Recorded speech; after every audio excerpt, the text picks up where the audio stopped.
নানা প্রতিবন্ধকতা পেরিয়ে ইরান ও যুক্তরাষ্ট্রের যৌথ সমর্থনে এপ্রিলের শুরুতে যুদ্ধবিরতি প্রস্তাব বাস্তবায়িত হয়েছিল, কিন্তু এতে যেন কোনো লাভই হয়নি।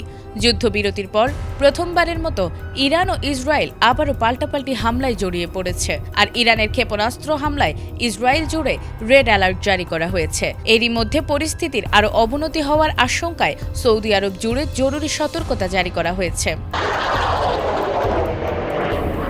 যুদ্ধবিরতির তোয়াক্কা না করে রোববার লেবাননের বৈরুতে ব্যাপক হামলা চালায় ইসরায়েল। বসে থাকেনি ইরানও।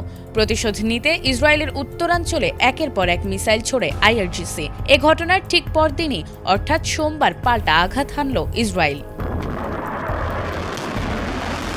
ইসরায়েলি যুদ্ধবিমানের তীব্র হামলায় কেঁপে উঠেছে ইরানের রাজধানী তেহরান সহ বেশ কয়েকটি প্রধান শহর।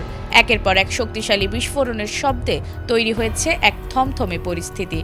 তবে স্বস্তির খবর এই যে এখন পর্যন্ত কোনো হতাহতের খবর পাওয়া যায়নি। হামলার পরপরই চরম উত্তেজনা ছড়িয়ে পড়েছে পুরো অঞ্চলে।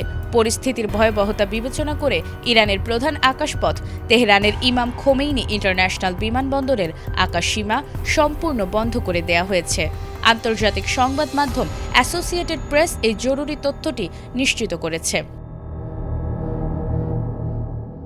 এদিকে যুদ্ধ পরিস্থিতি আরও ভয়াবহ রূপ নিতে পারে এমন আশঙ্কায় সর্বোচ্চ সতর্ক অবস্থানে রয়েছে প্রতিবেশী দেশগুলো। যে কোনো সম্ভাব্য বিপর্যয় এড়াতে সৌদি সিভিল ডিফেন্স তাদের জাতীয় জরুরি সতর্কতা প্ল্যাটফর্মের মাধ্যমে দেশের আল খারজ অঞ্চলের বাসিন্দাদের জন্য বিশেষ সতর্কবার্তা জারি করেছে।